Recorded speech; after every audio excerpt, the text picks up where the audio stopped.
Olá, pessoal, eu sou a Nilza Maria Bojiquian, apresentando o programa Diálogos INEU. O vídeo de hoje é a quarta parte das apresentações do nosso seminário que fizemos na PUC São Paulo, em 1º de junho.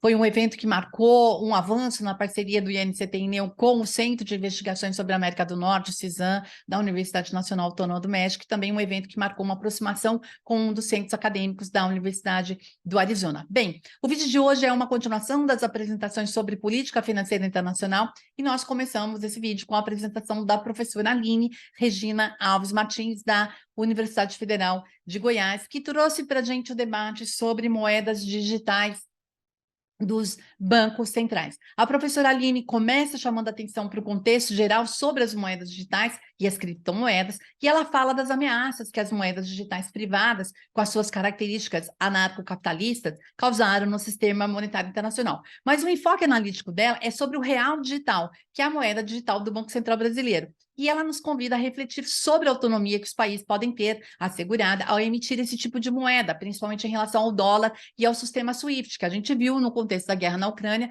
e com todas aquelas sanções impostas à Rússia, como é difícil ter essa dependência desses sistemas. Bem, ela nos diz que o Brasil não necessariamente está focando no sistema de pagamentos instantâneos com o lançamento dessa moeda digital, porque o Brasil já possui um sistema de pagamento instantâneo que já se popularizou no país, como é o caso do PIX. E o governo também não estaria focado na questão da inclusão financeira, mas estaria sim focado na questão da inovação financeira ou nos tais dos contratos inteligentes, que ela chama. O objetivo central da pesquisa da professora é analisar os possíveis impactos internacionais do real digital, principalmente do ponto de vista regional. As hipóteses que ela levanta é que há espaço para que o real digital possa crescer no âmbito do Mercosul e até mesmo no âmbito dos BRICS, e que poderia haver um aumento da cooperação monetária do Brasil no âmbito do Mercosul, com o objetivo de assegurar menor dependência do dólar nas transações comerciais regionais. Ela destaca alguns pontos do discurso do presidente Lula e revisa algumas referências bibliográficas, como o do professor Barry Eichengreen e sua afirmação de que estamos testemunhando um sistema multimonetário e que o real poderia fazer parte desse sistema no âmbito regional. Depois vem a minha apresentação. Sim, eu também fiz uma apresentação sobre a rápida expansão das Big Techs no setor de serviços financeiros. Essas empresas, que também são chamadas de TechFins, notem que eu não estou falando das fintechs. Esse é um outro domínio e que está muito associado às startups, mas também é um domínio muito mobilizado pelos bancos, que, aliás, muito antes da crise financeira de 2007 e 2008, já impulsionavam as soluções tecnológicas financeiras com altos investimentos em infraestrutura para sustentar as suas operações, como Internet Bank, que todo mundo, né, assim, que os correntistas, muitos correntistas têm em casa ou têm no seu celular. E, é claro, hoje continua instalando ecossistemas de inovação. O meu foco é outro, é sobre a atuação das Big Techs ou as TechFins de capital norte-americano ou chinês no setor de serviços financeiros. Essas mega empresas, aproveitando as vantagens da natureza reforçadora das redes de dados que elas geram, entraram no espaço das fintechs, oferecendo os serviços financeiros, né, por meio digitais. Elas começaram com pagamentos, alcançando uma participação de mercado aí bastante substancial e se expandiram para outros setores, incluindo crédito, né, provisionamento de crédito, gestão de ativos, bancos e seguros. E a expansão dessas empresas para serviços financeiros foi mais pronunciada nas economias emergentes e nas economias em desenvolvimento, se compararmos com as economias avançadas, ou seja, com a atuação dessas mega empresas nas economias avançadas. E isso, como já deveria ser esperado, tem mobilizado as autoridades monetárias e financeiras do mundo todo, inclusive no Brasil e na Índia. E esse é um tema muito importante, mas ainda bem pouco discutido. E é claro que em uma apresentação de 15 minutos, como a que eu fiz no seminário, a discussão ficou muito aquém daquela que a gente sempre deseja, ou mesmo daquela que seria necessária. Mas, então, nessa pesquisa, veja que eu estou ainda no começo de uma longa caminhada, né? Eu parto do pressuposto de que o avanço das Big Techs acelera a liberalização do comércio do setor de serviços financeiros, com uma tremenda vantagem reservada a essas mega empresas. E o Brasil e a Índia são historicamente criticados por serem intervencionistas e fechados em termos de comércio internacional de serviços financeiros. De fato, esses dois países não consolidaram uma abertura mais abrangente nos fóruns comerciais internacionais, embora na prática a gente vê, né, que ao longo do tempo tem havido flexibilizações importantes, né, nessas regras rígidas ou nessas barreiras. E agora me parece muito interessante analisar esses movimentos atuais, tendo em vista essa referência histórica e que eu já venho acompanhando desde o início dos anos 2000. Notadamente, a partir da última década, as autoridades brasileiras têm tratado de uma forma amistosa, vamos dizer assim, as big techs que atuam no setor financeiro e que reivindicam tal tratamento amistoso com base no argumento que promoveriam maior inclusão financeira para a sociedade. Porém, as autoridades brasileiras, elas estariam de acordo com isso, mas desde que isso não afetasse a estabilidade do sistema financeiro, que é uma preocupação que já aparece lá na década de 90, como eu já falei, diante das pressões dos países desenvolvidos, né, que sempre querem, que sempre reivindicam maior liberalização financeira. E nesse contexto, as Big Techs já estão presentes aqui no Brasil, de uma forma ou de outra, ou seja, por meio de licenças ou por meio de parcerias. E essas empresas são quem hoje? A gente tem a Google, a gente tem a Alibaba, a gente tem a Apple, a gente tem a Baidu, a gente tem a Meta e a gente tem a Tencent. E no caso da Índia, este país também tem sido visto como protecionistas nos fóruns comerciais internacionais, especialmente no setor de serviços financeiros, que é fechado para os concorrentes externos e predominantemente estatal. De fato, mesmo com as reformas da década de 90, o Banco Central indiano manteve o foco nas estabilidades gêmeas, ou seja, tanto a estabilidade financeira quanto a estabilidade monetária. E no contexto da digitalização ou da plataformização financeira, né, as autoridades indianas também falam dos benefícios da inclusão, estão de acordo com esses benefícios da inclusão financeira, mas elas também defendem a manutenção da estabilidade do sistema financeiro. Ou seja, essa preocupação, ela continua, ela está presente nos discursos ou mesmo nas iniciativas tomadas pelas autoridades indianas. Agora, a diferença em relação ao Brasil é que as autoridades indianas defendem a chamada soberania digital. E isso me parece interessante, visto que a Índia tem sido considerada uma referência em termos de know-how e de inovação tecnológica. E, de fato, o país possui uma robusta infraestrutura digital pública com plataformas por meio das quais se pode oferecer serviços sem a necessidade de se construir infraestrutura digital particular. E assim dizem as autoridades de lá, e assim elas parecem querer manter os dados dos cidadãos nas fronteiras do país. Assim como também a Europa, os países europeus também têm essa demanda, têm essa preocupação. E por lá estão presentes também as Big Techs já estão por lá, né? De um jeito ou de outro, como no Brasil. E quem são essas empresas? Quais são essas empresas, né? A gente pode ver lá já a Google, a Amazon, a Apple, a Meta, todas as empresas de capital norte-americano.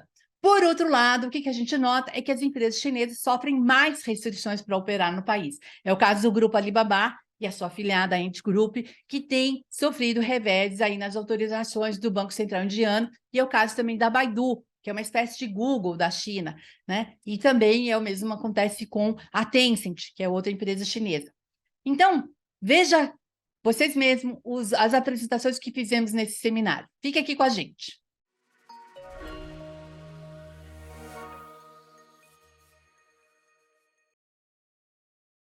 Eu vou compartilhar com vocês uma apresentação que eu fiz. Já, muito obrigada, Fernando.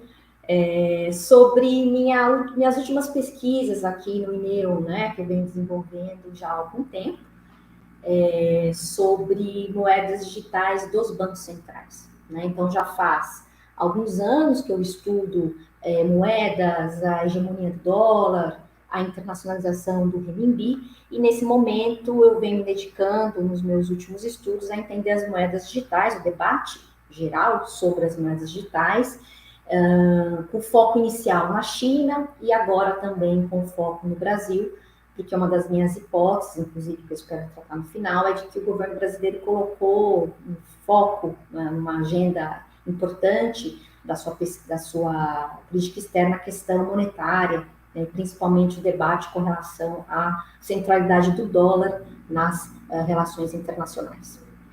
Então, passando para o primeiro slide, né, não tem como não fazer um contexto geral sobre as moedas digitais e as criptomoedas, né?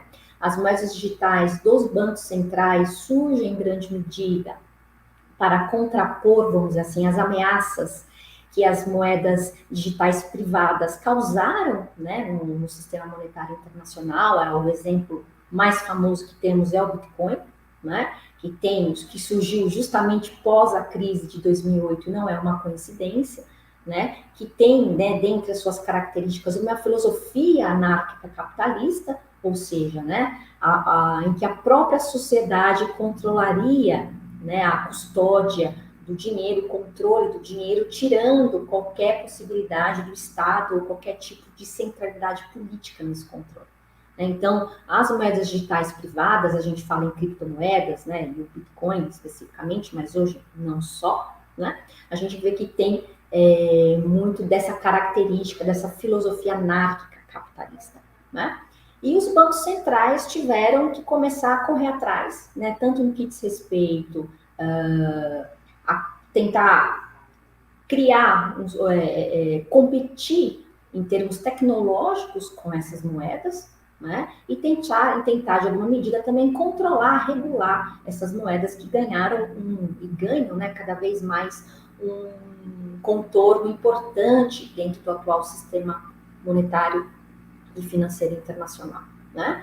E além das moedas digitais, né, como o Bitcoin, por exemplo, a gente tem até as fintechs, as big techs, né, que estão controlando, né, em muitos países. Um exemplo muito importante é a China, né, no controle de serviços de pagamentos nos serviços financeiros, o WeChat, Alipay, que são grandes exemplos ali de empresas privadas que têm acesso ao sistema de pagamentos, e o governo chinês, né, o Partido Comunista Chinês, precisa, então, de alguma forma tentar controlar e ter algum tipo de regulação em relação a essas empresas. Né? O objetivo principal dessa apresentação, que conversa diretamente com a minha pesquisa mais ampla, né, é descrever e analisar o debate especificamente sobre o real digital, né, que é a moeda digital do Banco Central brasileiro, né, e suas implicações ou possíveis implicações internacionais.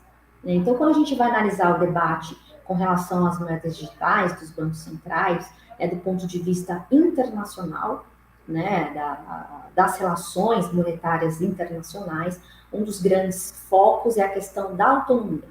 A autonomia que os países podem ter ao emitir essa moeda digital dos bancos centrais em relação principalmente ao dólar e ao sistema SWIFT, né? O sistema SWIFT ficou bem famoso agora, né, com a crise, com a guerra na Ucrânia, né, e todas as sanções que os Estados Unidos vêm trazendo, né, em relação à Rússia.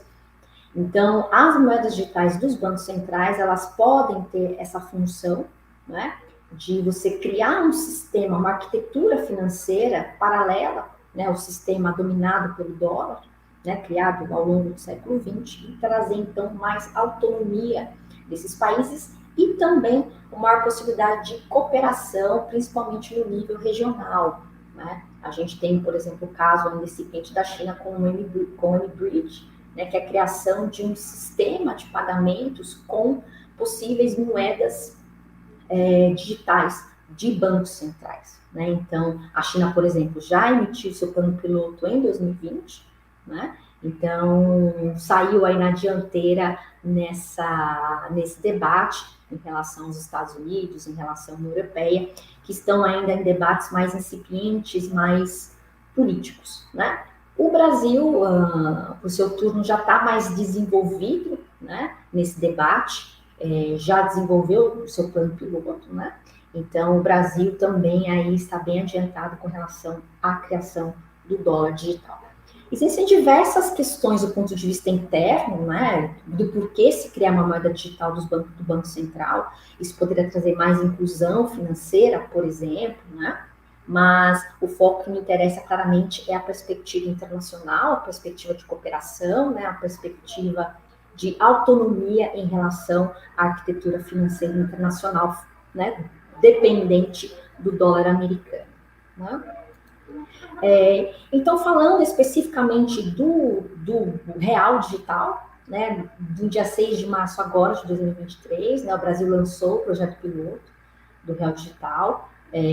Essa fase de desenvolvimento e teste está prevista para durar até fevereiro, então, do ano que vem. Então, é possível que em 2024 a gente já tenha um amplo uso do real digital, pelo menos do ponto de vista nacional. Então, o Brasil está bem adiantado nessa seara. Né?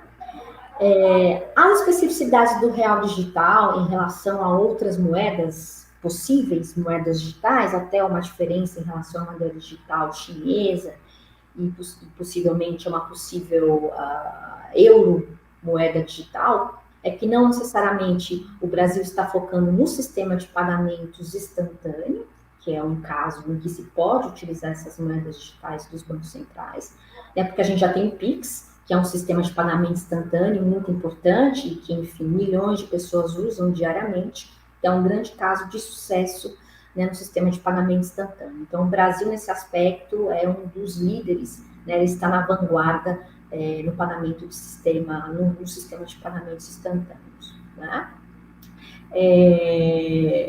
Enfim, em resumo, esses são os aspectos internos que estão sendo mais debatidos, pelo menos do ponto de vista oficial. Né? Eu venho acompanhando diversos encontros, até no Banco Central brasileiro, com relação à moeda digital, né, ao real digital, e os debates se concentram muito nos aspectos internos. Mas, né, como internacionalista, o meu foco é analisar os possíveis aspectos internacionais que o real digital pode adquirir, né, principalmente do ponto de vista regional. Então, as minhas primeiras reflexões, né, ou hipóteses, né, em relação ao debate do real digital no plano de vista internacional, é que ainda está muito vago em ações concretas, né? Ainda eu acho que está muito mal pincelado como é que o real digital pode ter uma ação mais efetiva do ponto de vista pelo menos regional, mas, como eu vou mostrar daqui a pouco, algumas falas do próprio Lula, né, do presidente da República, demonstra que há grande espaço para que o real digital possa crescer no âmbito do Mercosul, mas talvez até mesmo no âmbito dos BRICS. Né? Então, há uma grande possibilidade, o próprio real digital, de aumentar a cooperação, né, monetária do Brasil no âmbito do Mercosul. Né, agora mesmo, em fevereiro de 2023, né, ganhou um grande espaço na imprensa, né, a questão de uma moeda comum entre o Brasil e a Argentina. Né, inclusive, houve muita confusão com relação ao que seria essa moeda, né, do ponto de vista mais teórico. Se estaria pensando numa moeda de atacado, né, ou seja, se usaria nas transações entre os países, mas não entre a população. Nós não teríamos acesso a essa moeda única, né? Muita gente estava achando, não vai existir mais o real, né, não vai mais existir o peso, não era o caso, mas isso já ganhou uma projeção importante nesse novo governo, né? Não há nenhuma ação muito concreta nesse sentido, se está estabelecendo, né, estudos sobre como proceder a essa possível maior cooperação monetária entre Argentina e Brasil. E relembrando que essa cooperação sempre visa buscar autonomia em relação ao dólar, ou menor dependência nas transações comerciais em relação ao dólar. Né? Então, é um aspecto importante que eu vejo que essa é a minha hipótese, né, uma das minhas principais hipóteses, é que há, então, aí um grande gap que o real digital pode ajudar, né, a solucionar. Né? E um outro aspecto importante aí é com relação aos BRICS. Né? Eu trouxe algumas falas do Lula de segunda-feira, né? Em que ele coloca o seguinte: eu sonho que os BRICS possam ter uma moeda, como a União Europeia construiu, né? Ele acha que a gente pode sonhar com isso. e uma fala criticando diretamente, né, o dólar americano. Então, eu que estudo moedas desde 2008, 2009, 2010, mais ou menos naquele período, a gente não via tão diretamente uma crítica em relação à centralidade do dólar nas relações internacionais. Muito embora a própria crise de 2008 tenha lançado essa luz sobre essa característica da arquitetura monetária e financeira internacional, as críticas eram muito indiretas, né? Não se criticava abertamente essa centralidade, né? A gente até esperava mais tipos de declarações, documentos desse tipo, mas era de fato muito mais velado. Então, a minha hipótese nessa pesquisa é que, de fato, o nosso governo brasileiro, né, adotou esse tema, né, como uma agenda, como parte de uma agenda importante do ponto de vista regional, tanto com relação ao Mercosul, como em relação aos próprios BRICS, né? E dentro das minhas pesquisas qualitativas, entrevistas, né, que eu estou realizando com técnicos, principalmente, né, do Banco Central Brasileiro, em que medida, então, o real digital pode ser um instrumento para a gente angariar mais, né, um maior, vamos dizer assim, um pouco mais autonomia nas relações monetárias internacionais. Então, só para encerrar aqui, né, já estou chegando ao meu limite, né, o Eichengreen, né, Barry Eichengreen, ele tem um livro, né, sobre o dólar americano, né, o privilégio exorbitante, e um dos seus grandes argumentos é que a gente estaria vivendo, né, a transição para um sistema multimonetário, né, e que o real, inclusive, seria uma dessas moedas que exerceriam esse papel de moeda regional. Né? Eu sempre fui muito cética com relação a esse tipo de interpretação, né? Mas, de fato, as moedas digitais dos bancos centrais, de uma maneira geral, e aí eu destaco a China, né, e todas as ações que ela vem, que esse país vem tendo nesse âmbito, e agora também com relação ao Brasil, né, com o real digital, que é já algo anterior a esse governo, mas eu vejo que o tema de moedas aí vem ganhando uma projeção, um espaço importante na agenda internacional do governo.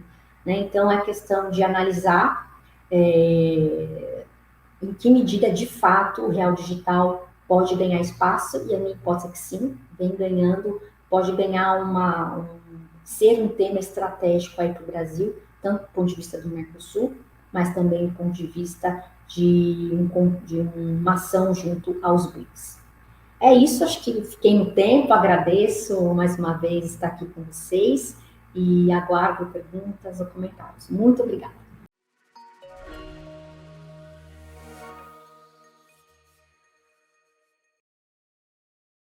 Meu tema aqui, Fernando, você pode passar para a gente, por favor? Mas antes de eu falar do meu tema, sobre as big techs estadunidenses e chinesas no Brasil, no mundo, mas no Brasil e na Índia, e isso faz com que a liberalização financeira aconteça de uma forma muito visível, mas pouco falada, né, pouco discutida nos fóruns internacionais de negociação. Bom, mas antes disso, eu quero dizer o seguinte, essa mesa de finanças internacionais, ela foi montada na nossa visita lá no México, na UNAM, no CISAM, que foi ali que a gente, eu conversando com a Cláudia tal, e a gente viu que tinha um espaço ali para a gente trabalhar sobre esse tema, e foi sugerido que fizéssemos um evento rapidinho, por internet tal, para que a gente começasse a trabalhar esses temas. Então, surgiu essa oportunidade. O que é esse trabalho? O olhar que eu comecei a ter foi o seguinte, estaria havendo os serviços financeiros acontecendo em uma base transfronteiriça, né, e intersetorial, porque a gente pega dois setores super importantes, tecnologia e finanças, dois poderes enormes que estão aí com um lobby enorme, como sempre, né, e que tem o apoio do governo norte-americano. Né, de um modo geral, isso nos Estados Unidos e na China também são as concorrentes que estão trabalhando de qualquer forma para terem presença, né?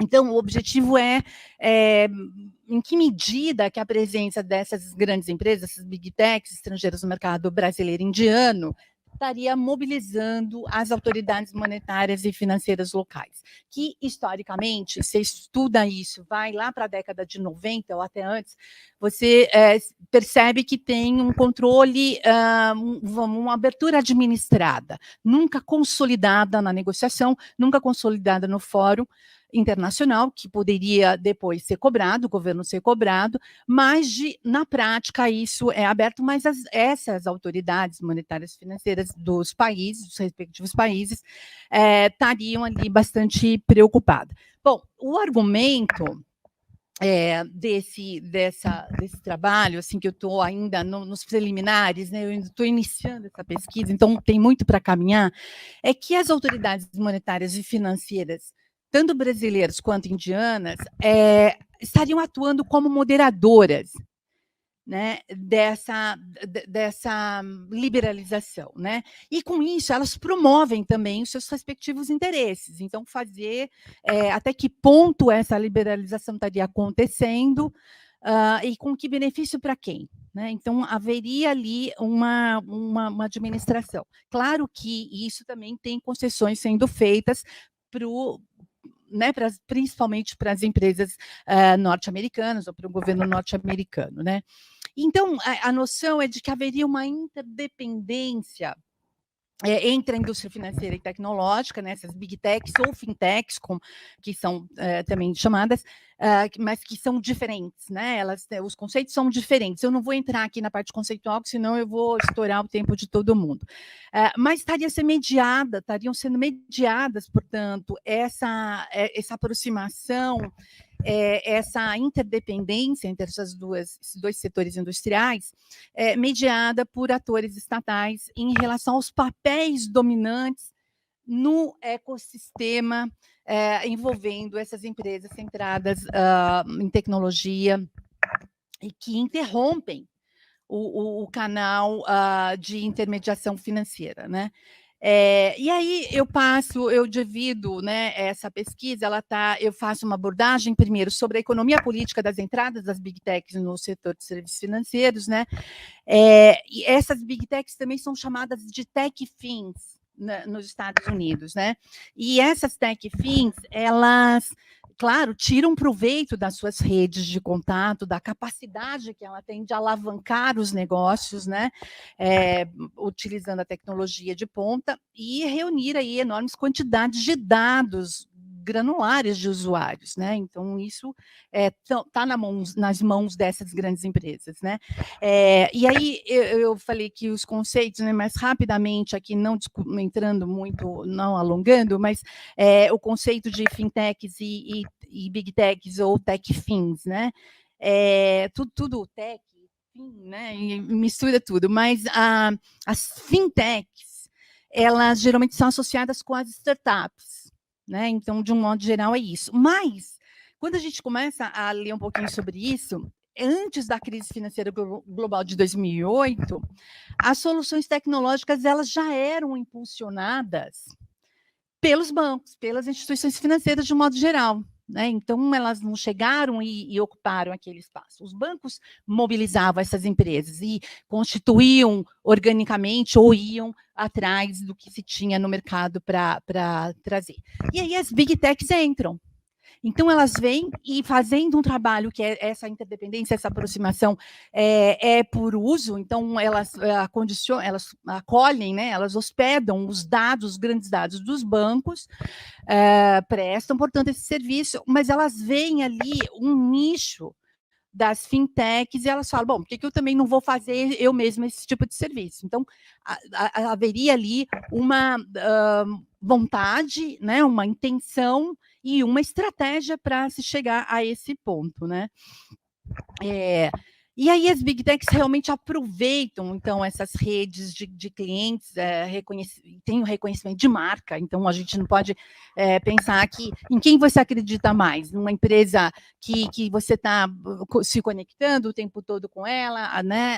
A Apple, Google, que todas elas, né? A Meta, com bastante instrumentos tecnológicos que podem avançar, tendo essa facilidade de acessar o cliente, o consumidor final, né? Então, elas vão partir para isso, né? E aí tem todos esses seus efeitos dessas redes, né? E aí entra para o setor do serviço financeiro e os bancos, as instituições, os incumbentes, né? Portanto, começam a se questionar: pô, por onde que eu vou? O que vai acontecer daqui, né? Então, a quem eu apelo, né? Para quem eu apelo? As big techs, a consolidação do mercado, ela tende a ser assegurada aos que se movimentam primeiro. É assim que é em todo o setor econômico, né? Então, como é que quando ela chega, por isso que começa a surgir a preocupação, o medo, né? Porque são elas que vão provavelmente ou né, eventualmente vai caber aqui a cada país, né, como que vai liberalizar isso, elas iriam balizar as fronteiras do setor por meio de aquisições estratégicas, né? Então, esse é o ponto que que na economia política da entrada das Big Techs está sendo discutido, né? E o Jaime citou aqui vários estudos, inclusive das instituições financeiras internacionais, e existe essa preocupação, mas é uma preocupação que vem com os riscos, né? O risco de instabilidade financeira e tal, mas também é uma preocupação de entender o papel desses novos atores. Então, até que ponto eles deveriam ser regulados ou não, por que os incumbentes, né, as instituições financeiras tradicionais estariam sendo reguladas e esses novos atores, esses novos agentes, esses novos operadores não estariam, né? E como se expressam os embates entre os incumbentes de um setor tão especial como esse, né, que é o caso do setor financeiro, e esses novos gigantes. Do ponto de vista da economia política, a interdependência entre as indústrias financeiras e de tecnologia, mediada por esses atores estatais que eu estou falando, né, quer dizer, as autoridades financeiras e monetárias que podem ter uma independência. Aí não vou aqui trazer a discussão, né? Independência de quem, né? Independência do governo federal, no caso do Brasil, do executivo, ou independência do mercado financeiro, independência de quem que se tem, né?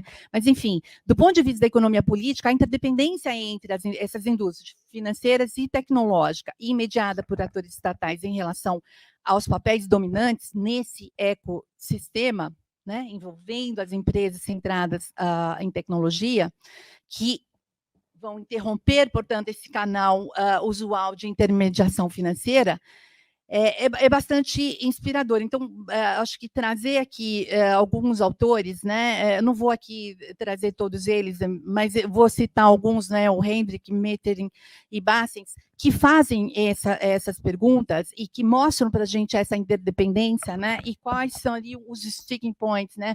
Os atritos ali que estariam acontecendo entre esses atores, né? Os antigos e os novos que chegam, né? A mobilização do Estado, portanto, no contexto da plataforma financeira, esses autores dizem que é bastante intensa, mas em diferentes países do norte e do sul. E aí, mais ou menos, né, com o poder que se teria de fazer a regulamentação, de interferir, de poder determinar essa regulamentação baseada nos interesses locais, nos interesses do Estado, no caso brasileiro indiano, ou atender os interesses de outros atores ou de instituições financeiras internacionais ou mesmo instituições estatais, né? A liberalização, então, eu venho com essa proposta de estudo da política internacional, da economia política internacional, nesse cenário, com esses atores, né? Nessa ideia de interdependência entre essas duas indústrias mega poderosas, e o papel dessas agências ou dessas instituições. O Brasil e a Índia, por que eu peguei esses dois países para fazer essa comparação? Porque, justamente, desde o passado, existe uma, vamos dizer assim, não há harmonia, claro que não, porque tem realidades diferentes e tem também interesses diferentes, mas tem uma aproximação muito grande desde a década de 90, de não ceder a essas pressões, fazendo uma liberalização condicionada a acordos internacionais que têm comerciais, né, que têm um diferencial que eles têm o poder de retaliação. Então, fazendo isso, acaba aqui criando muito mais preocupações ou mesmo restrições, limitações para o governo brasileiro ou para o governo indiano ir além, né? E aí, eu fiz esse trabalho buscando por palavras, eu usei alguns termos e dei buscas nos vários bancos de dados, desde do Google, sabe, do chat GPT e tal, mas enfim, indo além disso, indo buscar em bases acadêmicas, ou mesmo das instituições financeiras internacionais, dois termos: inclusão financeira, estabilidade financeira, e aí eu descobri uma terceira palavra ou termo, né? Code word, que seria soberania digital. Então, pelas minhas preliminares pesquisas, eu consigo identificar que Brasil, as autoridades financeiras e monetárias do Brasil usam muito de dois termos: a inclusão financeira e a estabilidade financeira. Inclusão financeira por quê? Porque essas empresas grandes, essas big techs, que elas vão entrar no setor de pagamentos, facilitando com que as pessoas comecem a fazer pagamentos, a emitir pagamentos e a fazer transações muito mais rapidamente, de forma muito mais rápida e sem exigências, ou o que eles podem dizer assim, sem burocracias, né? E até porque as realidades de uma camada grande da população brasileira e da Índia igualmente, elas não têm acesso a banco. Então, se você for pensar pelo lado, né, pelo argumento da inclusão financeira, as big techs poderiam entrar nos mercados de uma forma legítima, porque, afinal de contas, elas facilitariam essa inclusão bancária para essa população desbancarizada, porque faz muito menos exigências do que um banco, uma instituição financeira tradicional. E aí também a gente vê nos documentos, de um modo geral, emitidos pelo governo brasileiro ou pelos think tanks que estão discutindo isso, pelos trabalhos acadêmicos também, vem também essa outra palavra, esse outro termo, que é um código, que é da estabilidade financeira. Também muito legítimo e também alinhado com o passado, portanto, dessa pesquisa dessa tradição ou dessa prática que houve no Brasil, no mundo, né? E o mundo inteiro cobrando o Brasil por uma posição muito mais liberal, sendo que o Brasil libera sim, mas não assina o acordo, né? E quando eu vou para a Índia, eu também vejo a palavra inclusão financeira muito potente, muito salta, logo que você faz a busca, vem muito isso. O próprio Banco Central Indiano usa esse termo muito para dizer que isso seria bom para fazer essa liberalização, né?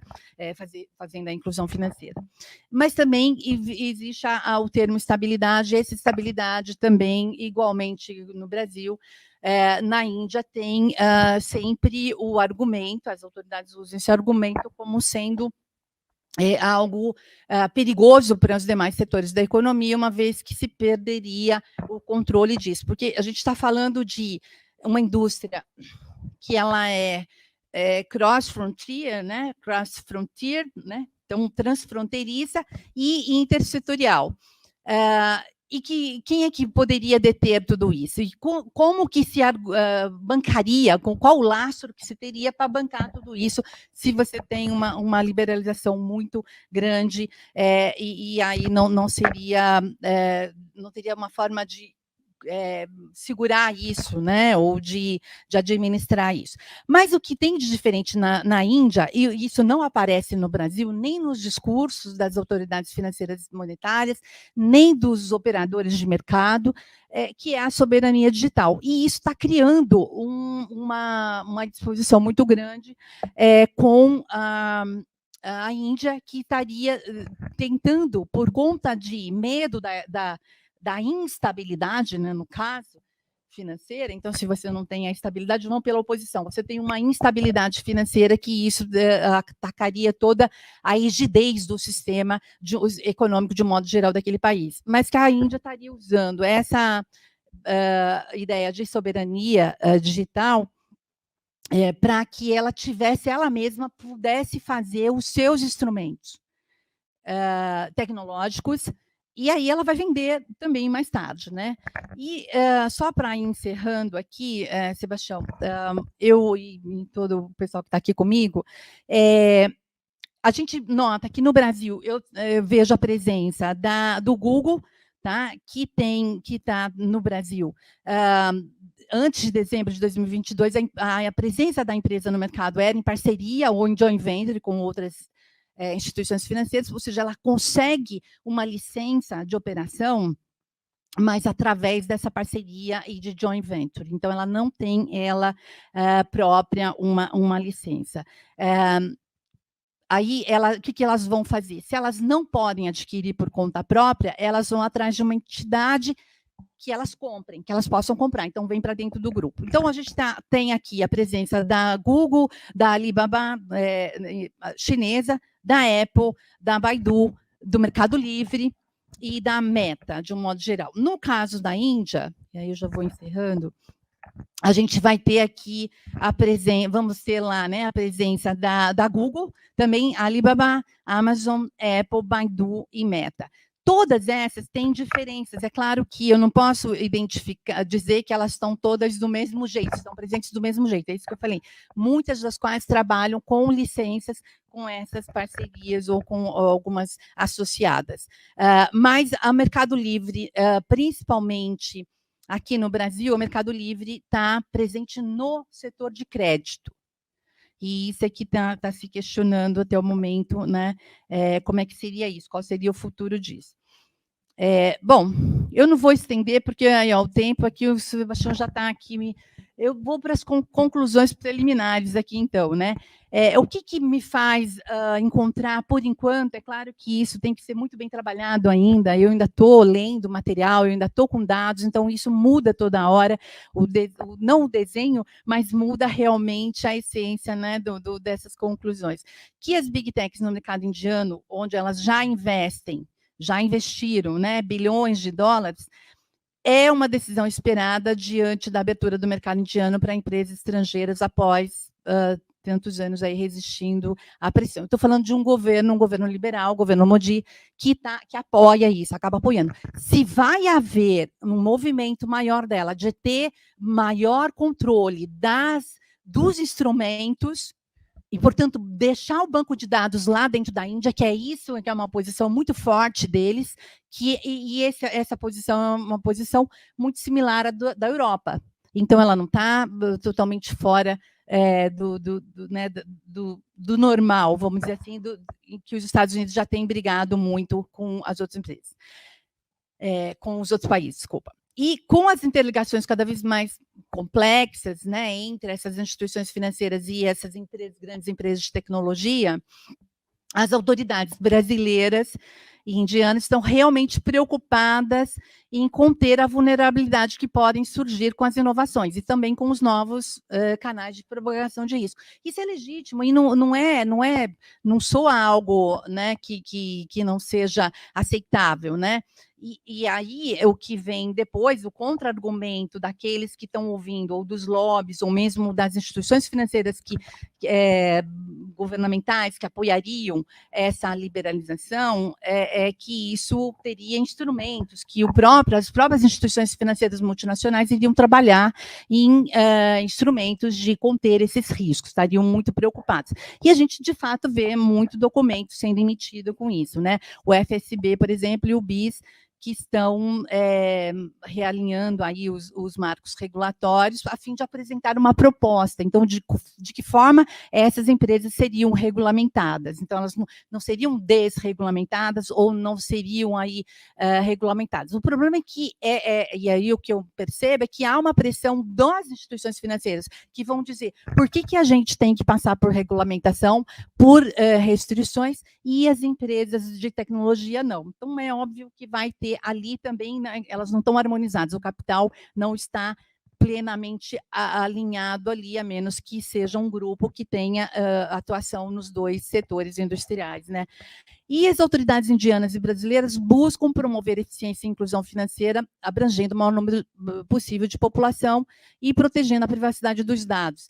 É claro, isso é interessante para o governo brasileiro, para o governo indiano, mas também há muita crítica na Índia com relação ao controle, porque as pessoas começaram a ser muito controladas. E aí esses dados poderiam ser vendidos também? Porque se o governo tem esses dados, para quem que eles passariam? Seriam dados que seriam sigilosos e que não deveriam ser partilhados com absolutamente ninguém? Ou pode com os agentes econômicos, né?